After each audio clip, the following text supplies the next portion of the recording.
নমস্কাৰ স্বাগতম জনাইছো মোৰ এই ইউটিউব চেনেলটোলৈ ৰিয়েল কুইন অফ লাইফ। আজি এটা নতুন টপিক লৈ আপোনালোকৰ ওচৰলৈ মই আহিছো।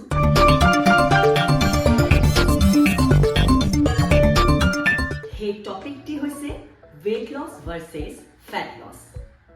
বহু সংখ্যক মানুহৰ বাবে এই weight loss আৰু fat loss এই শব্দ দুটা একেটাই, কিন্তু এই শব্দ দুটা মাজত বহুখিনি পাৰ্থক্য আছে। weight loss অৰ্থাৎ নিজৰ যিটো weight আছে সেইটো আপুনি যিমানখিনি কমাব পাৰে তাক weight loss হয়, আৰু fat loss অৰ্থাৎ আপোনাৰ শৰীৰত যিখিনি আপোনাৰ চৰ্বি আছে সেই চৰ্বিখিনি কমাব পৰাটো fat loss হয়। এতিয়া যদি আমি ডিটেইলছত যাওঁ, কিন্তু এই fat loss আৰু weight lossৰ মাজত বহুখিনি আপুনি ডিফাৰেঞ্চ পাব। চ' আহকচোন আমি এই ডিফাৰেঞ্চখিনি চাওঁ।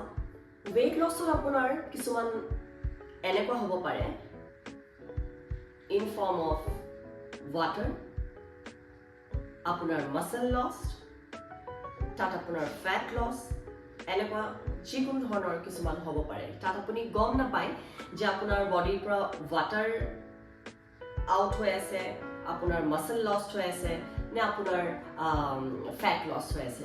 এই তিনিটাৰ ভিতৰত কিবা এটা হয় নেকি আপোনাৰ দেখা সাক্ষাৎ আপোনাৰ মানে যিটো বডি ৱেইট আছে সেইটো ডাইৰেক্টলি আপোনাৰ, ছাপ'জ আপুনি আজি যদি 90 kg আছে, সেইটো ডাইৰেক্টলি আপোনাৰ 4-5 দিনৰ ভিতৰত আপুনি যদি ৱেইট লছত যায়, তেতিয়াহ'লে আপুনি ডাইৰেক্ট 5 kg অৰ টাৰ্গেট লৈ আছে 7 kg 10 kg আপুনি তেনেকৈ কম হ'ব পাৰে। এতিয়া আহিল ফেট লছ। ফেট লছ হৈছে আমাৰ মাছলৰ ওপৰত এটা লেয়াৰ আহে। বেচিকলি মাছলৰ ওপৰত থকা যিটো লেয়াৰ, সেই লেয়াৰটোক আঁতৰাবৰ কাৰণে চেষ্টা কৰোঁ। সেইটো হৈছে আমাৰ খুব সুন্দৰ এটা প্ৰটিন ডাইট আৰু এটা সুন্দৰ ষ্ট্ৰেংথ ট্ৰেইনিং, অৰ্থাৎ আপুনি জিমত গৈও কৰিব পাৰে, আপোনাৰ ট্ৰেইনাৰৰ সহায় লৈ আপুনি ঘৰত য়োগাও, সুন্দৰ ষ্ট্ৰেংথ য়োগাও কৰিব পাৰে। তাৰ ফলত আমি এটা ফেট লছৰ এটা প্ৰগ্ৰেম আমি পাব পাৰোঁ, যাৰ ফলত আমাৰ স্কিনত কেতিয়াও ৰিংকল নাহে। এতিয়া weight loss আপুনি যিকোনো প্ৰকাৰে weight loss কৰিব পাৰে। আপুনি ভোকেৰে থাকি আপুনি আপোনাৰ কেলৰি ইনটেক কমাই, আপুনি খালি পানীৰ এটা ডায়েট লৈ পেলাই আপুনি খুব সাংঘাতিক ধৰণে এটা weight loss আপুনি ৰিজাল্ট পাব পাৰে। কিন্তু তাত আপোনাৰ ৰিংকল আহাৰ, শৰীৰত কিছুমান ৰেচেছ আহাৰ মানে চিন পোৱা যায়।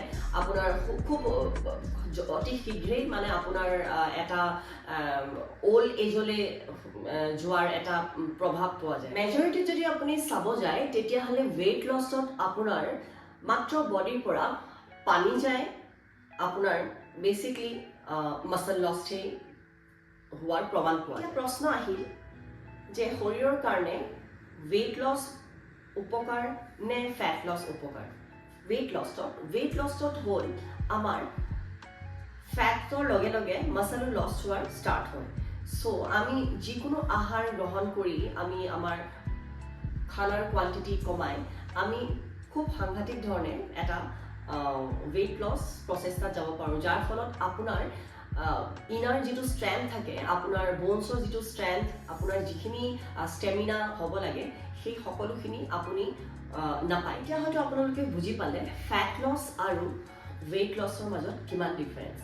মুঠতে ৱেইট লছ কৰিলে আপোনাৰ তাত কোনো ধৰণৰ শৰীৰটো ষ্ট্ৰং নহয়, বৰঞ্চ আপুনি উইক হ'ব। কিন্তু ফেট লছ প্ৰচেছত যদি আপোনালোকে যায়, তেতিয়াহ'লে আপুনি চাৰিওফালৰ পৰা আপোনাৰ শৰীৰটো বিৰাট সুন্দৰ হ'ব, এটা ষ্ট্ৰং শৰীৰ পাব, এটা আপুনি খুব ধুনীয়া শৰীৰ পাব। চ' মই আশা কৰোঁ আপোনালোকে এই টপিকটো বৰ সুন্দৰকৈ বুজি পালে, আৰু এটা নতুন টপিক লৈ আপোনালোকৰ ওচৰত বৰ সোনকালে আহি আছোঁ। নমস্কাৰ।